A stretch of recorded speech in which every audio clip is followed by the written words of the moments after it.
Assalamualaikum, jumpa lagi dengan Dewi Nurmalasari Channel. Kali ini kita akan membahas tentang sifat koligatif larutan bagian 2, yaitu tentang kenaikan titik didih. Materi kelas 12 semester ganjil. Kompetensi dasarnya adalah setelah mempelajari materi ini diharapkan mampu menganalisis fenomena sifat koligatif larutan, yaitu tentang penurunan tekanan uap jenuh, kenaikan titik didih, penurunan titik beku, dan tekanan osmosis. Materi yang akan dipelajari ada 4 seperti yang tadi Bu Dewi sebutkan, yaitu penurunan tekanan uap, kenaikan titik didih, penurunan titik beku, dan tekanan osmosis. Untuk kali ini fokusnya pada kenaikan titik didih. Kalian sudah siap? Oke. Kita sering ya menyebut istilah titik didih. Sebetulnya apa sih titik didih itu? Titik didih itu adalah suhu di mana tekanan uap di atas permukaan zat cair sama dengan tekanan udara luar. Itulah yang disebut dengan titik didih. Paham? Oke. Kenaikan titik didih adalah selisih antara titik didih larutan dengan titik didih pelarutnya. Contoh gampangnya seperti ini, misalnya ya, sebetulnya ini ada praktikumnya seperti itu karena ini kondisi pandemi ya, tidak bisa praktikum di sekolah, mungkin bisa kalian praktikkan di rumah. Misalnya gini, merebus atau mendidihkan 100 gram air, kita ukur suhunya berapa. Kita pasti semuanya sudah tahu ya, titik didihnya air itu adalah 100 derajat Celcius. Setelah itu kita didihkan 100 gram larutan garam. Nanti titik didihnya akan lebih dari 100. Nah, selisihnya antara titik didih air dengan larutan garam itu disebut kenaikan titik didih. Bisa dipahami ya? Oke. Berikut ini adalah diagram tekanan versus suhu larutan dan pelarut.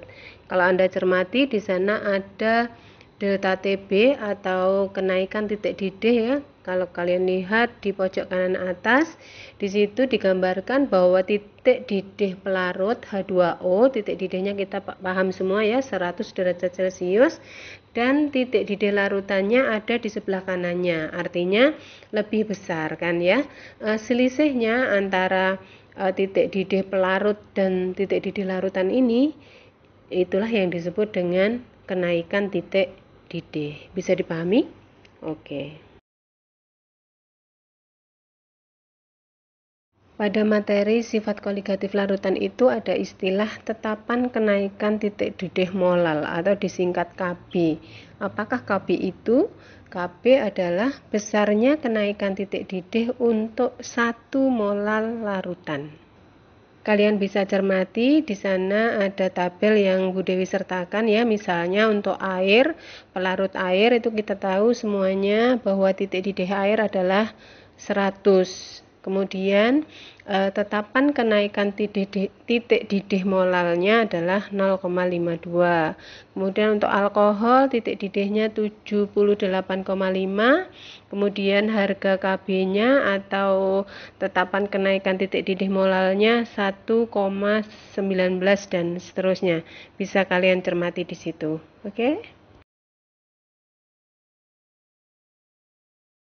Bagaimana cara menentukan titik didih larutan non-elektrolit? Ya, dulu waktu kelas 10 kita kan sudah pelajari ya, larutan itu ada 2 macam, ada larutan elektrolit dan larutan non-elektrolit. Nah, sekarang bagaimana cara menentukan titik didihnya? Besarnya kenaikan titik didih larutan merupakan hasil kali antara tetapan kenaikan titik didih molal atau KB dengan konsentrasi molal dari larutannya. Dapat dirumuskan dengan delta TB sama dengan KB kali M, di mana delta TB adalah kenaikan titik didihnya, sedangkan KB adalah tetapan kenaikan titik didih molal dan M-nya itu adalah molalitas dari larutannya. Lalu untuk menentukan titik didih larutan merupakan titik didih pelarut ditambah dengan besarnya kenaikan titik didih, sehingga dapat ditulis rumusnya TB atau titik didih sama dengan TB0 atau titik didih pelarut murninya ditambah dengan delta TB. Seperti tadi ya, delta TB adalah kenaikan titik didih larutannya. Begitu cara menentukan titik didih larutan non-elektrolit. Bisa dipahami? Oke. Rumus molalitas larutan itu bagaimana? Sebetulnya ini sudah dipelajari dulu waktu kelas 10 ya. Baik, ini kita ingat kembali bahwa molalitas itu dapat dihitung dengan cara jumlah mol zat terlarut dibagi dengan jumlah kilogram pelarut. Atau kalau dirumuskan, M sama dengan massa per mR kali 1000 kali P, di mana P-nya adalah jumlah kilogram pelarut. Sudah ingat ya? Oke.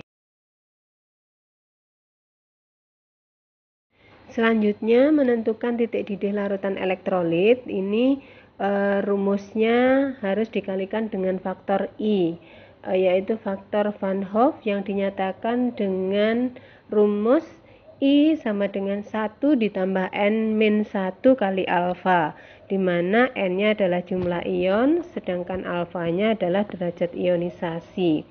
Jumlah ion itu misalnya begini, NaCl. Kalau mengalami ionisasi akan menghasilkan 1 ion Na+, dan 1 ion Cl-, maka jumlah ionnya sama dengan 2.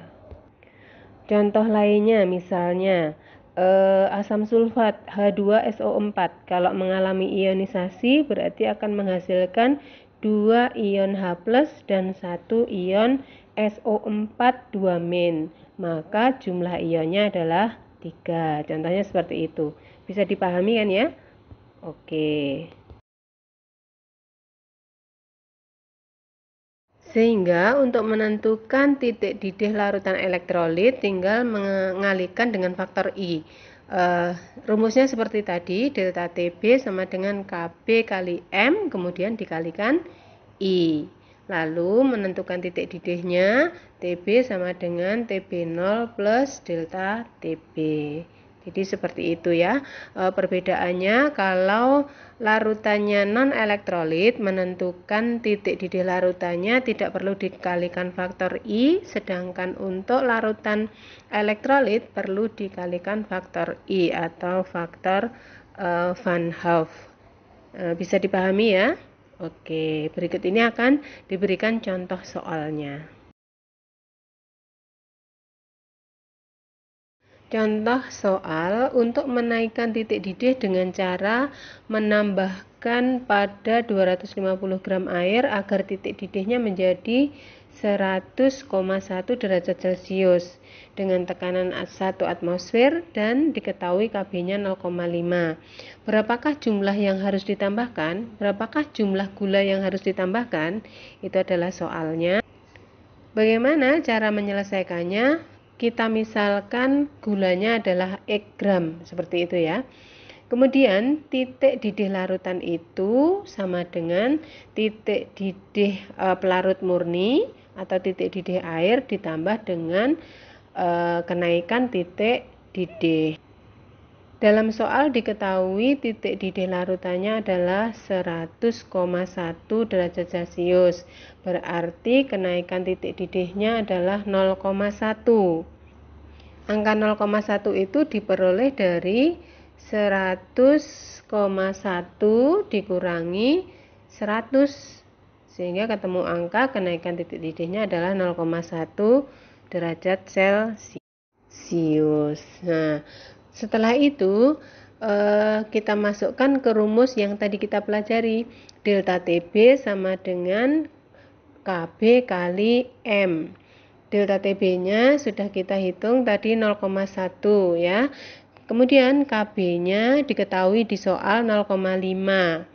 Kemudian kita kalikan dengan X per MR. X ini adalah massa gulanya, MR ini adalah MR dari gula, dikalikan 1000 per P.